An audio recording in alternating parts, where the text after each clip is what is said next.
সালমান শাহর স্মৃতি ও 90-এর নস্টালজিয়ার লাভ 96। 90-এর দশকে সালমান শাহকে ঘিরে দর্শকদের যে উন্মাদনা, ভালোবাসা আর আবেগ তৈরি হয়েছিল, এবার সেই সময়ের গল্পই উঠে আসছে বড় পর্দায়।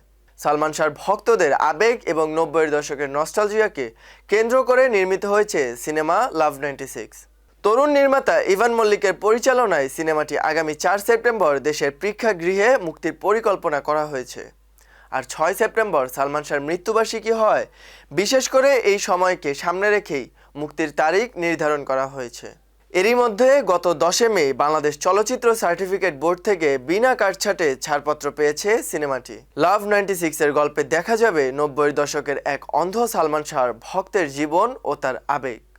গল্পের পাশাপাশি সেই সময়ের ব্যাটারি চালিত সাদা কালো television, VCR, view card, cassette player ও রেডিও সহ নানা স্মৃতিও তুলে ধরা হয়েছে। 1996 সালে সালমান শাহর আকস্মিক মৃত্যুর পর ভক্তদের মধ্যে যে শোক ও আবেগ তৈরি হয়েছিল, সেটি সিনেমার গল্পের অন্যতম প্রধান বিষয়। রাইসা ফিল্মসের ব্যানারে মোহাম্মদ জসিমউদ্দিনের প্রযোজনায় নির্মিত এই সিনেমার মাধ্যমে ঢালিউডে অভিষেক হচ্ছে আরিয়ান খান ও পূর্ণতার। নতুন করে এই জুটির সঙ্গে সিনেমাটিতে আরও অভিনয় করছেন শিবা সানু, সানজিদা মিলা, তমাল মাহবুব, রেবেকা রৌফ, আরফান খান, প্রিয়া, ডিজে সোহেল, রুবেল রানা ও সীমান্ত খন্দকার। সালমান শাহর সেই সময়ের দর্শক ও ভক্তদের পাশাপাশি নতুন প্রজন্মের দর্শকদের কাছেও লাভ 96 কতটা সাড়া ফেলতে পারে, এখন সেটিই দেখার বিষয়।